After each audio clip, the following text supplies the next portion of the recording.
दोस्तों नमस्कार, KSS channel में आपका स्वागत है। मैं हूं डॉक्टर अमरनाथ शास्त्री। हर पल की खबर के लिए KS चैनल को देखते रहिए। KS चैनल को सब्सक्राइब करें और लाइक का बटन दबाएं।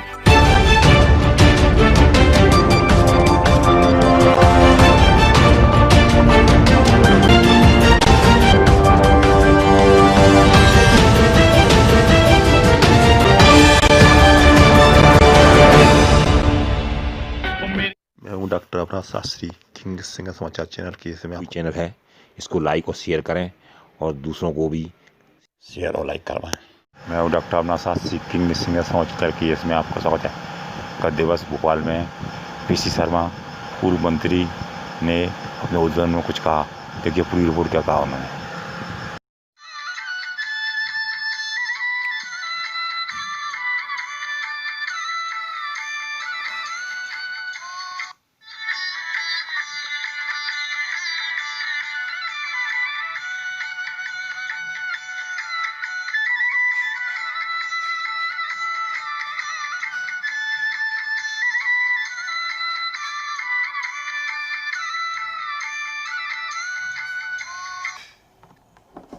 चाहे इनके खुल नहीं रहे हैं। कल भी 2-3 डेलीगेशंस आए।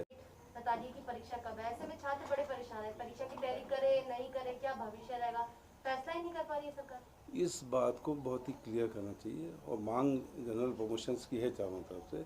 जनरल प्रमोशन देके उनको आगे के उसकी तैयारी करने दें, उनको मौका दें। जनरल प्रमोशन किया जाना चाहिए। सर एक तरफ से जाटो वोट भी बड़ी फूल सिंह बरैया जी कांग्रेस के नेता हैं आज की तारीख में, वरिष्ठ नेता हैं और केवल ग्वालियर चंबल नहीं पूरे मध्य प्रदेश के नेता हैं और निश्चित तौर पर आने वाले समय में वो पूरी तरह से कांग्रेस को लीड करेंगे सभी चुनावों में। सर बारिश पहले तो ये गवर्नर साहब का स्वास्थ्य ठीक नहीं है, वेंटिलेटर पे हैं। ईश्वर से कामना है कि वो जल्द स्वस्थ हों।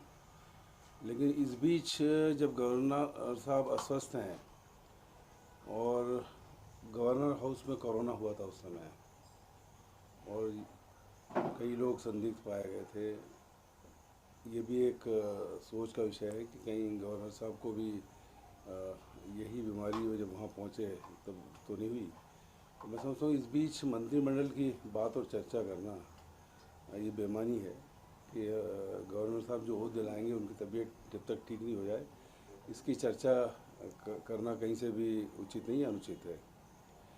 दूसरा, 15 दिन से लगातार जगह सड़कें बनने का काम बारिश शुरू होने के बाद हुआ है। ऐसे में कहीं ना कहीं लगता नहीं कि लोगों को बड़ी परेशानी होगी और ये काम तो बारिश शुरू होने से पहले का होना था जो अब हो रहा है। इस बात को बार बार हमने उठाया है कि जो सड़कों के काम, अब क्या है कि डामर तो हो नहीं सकता इस समय और डामर सैंक्शनड है, नगर निगम और PWD में पेमेंट नहीं हो इसलिए ठेकेदारों ने उस काम को नहीं किया है। लेकिन उसके बावजूद अभी कल के पानी में और इसके पहले के पानी में पंचशील, कोटरा और बहुत सी जगह लोगों के घर में पानी घुस गया है। बहुत सी चीज़ें मैं खुद जाके मैंने पर्सनली देखा कि अगर ये समय रहते नहीं रोका गया तो आगे आने 2-3 दिन के बाद फिर भोपाल में हैवी रेन्स होने वाली है।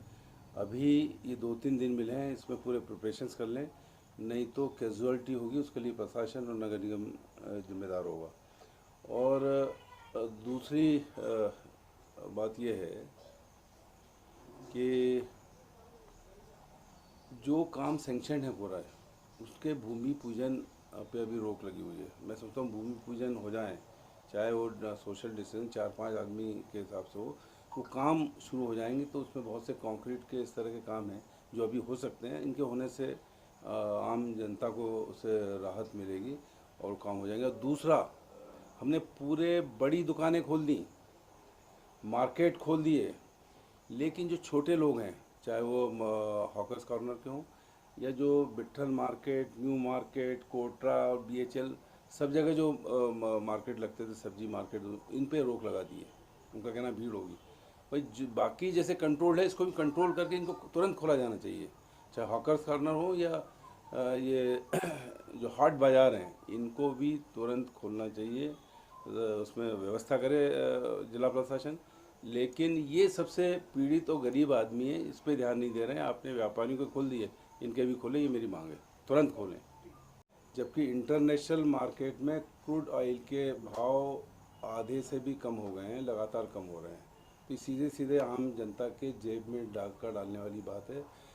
कल ही 35 पैसे पेट्रोल और करीब 60 पैसे डीजल बढ़ा है। 86 रुपये का रेट लगभग हो गया है भोपाल में डीजल पेट्रोल का।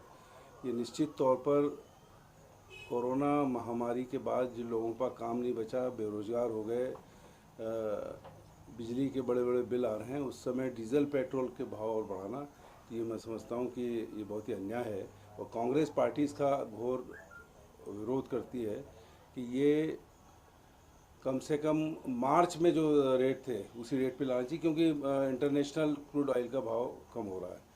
दूसरी बात बार बार आ रही स्कूल की। एक तो मैंने कहा पहले भी कि राजस्थान और छत्तीसगढ़ में ट्यूशन भी अप्रैल, मई और जून की माफ़ हुई है, वो ट्यूशन भी माफ़ होना चाहिए। दूसरा, ऑनलाइन का अगर वो होता है, कंसेंट देते हैं, तो ऑनलाइन में मैं समझता हूँ कोई दिक्कत नहीं होना चाहिए। ऑनलाइन बाकी जगह भी चल रही है ये पढ़ाई, तो जब तक की जाना चाहिए। नहीं तो क्या होगा कि बच्चे घर में बैठे बैठे आइडियल हो जाएंगे, दूसरे गेम खेलेंगे। इसलिए अगर पढ़ाई का ऑनलाइन होता, अगर पेरेंट्स कंसेंट देते हैं, एक्सपर्ट्स कंसेंट देते हैं, तो किया जाना चाहिए। दूसरी बात, 7 स्टेट ने जो पब्लिक ट्रांसपोर्ट है, चाहे वो बसेस हों या टैक्सीज़ हों, जो बंद रही 3 महीने, उस पर टैक्स माफ़ किया है 7 राज्यों ने, जिसमें छत्तीसगढ़, राजस्थान, पंजाब सभी हैं। तो मध्य प्रदेश में भी ये रोड टैक्स माफ़ होना चाहिए। बल्कि जो प्राइवेट लोगों के थे ये भी बंद थे, तो ये सब रोड टैक्स, जब रोड पे गाड़ी नहीं है तो फिर रोड टैक्स आएगा, ये माफ़ होना चाहिए। और दूसरा, कोरोना की महामारी को अभी भी मैं समझता हूँ कि जो कंट्रोल होना चाहिए वो नहीं है। हिंदुस्तान की बात करें तो 4.25 लाख से ज़्यादा हो गए हैं और 13,500 लोगों की जान चली गई। और मध्य प्रदेश में लगभग 10,000 से ऊपर संक्रमित हुए हैं। भोपाल में भी कल 3 डेथ हुई, इंदौर में 4 डेथ हुई। ये सब हॉस्पिटल्स में सब फैसिलिटीज़ होने के बाद भी ये क्वेश्चन मार्क है कि ये लगातार जाने क्यों लोगों की जा रही हैं, क्या हम इसको कंट्रोल नहीं कर पा रहे हैं। टेस्ट ज़्यादा से ज़्यादा होना चाहिए, सस्ते होना चाहिए, इस पे जोर नहीं दे रही सरकार। और आइसोलेशन होना चाहिए, इस पे जोर नहीं दे रही सरकार।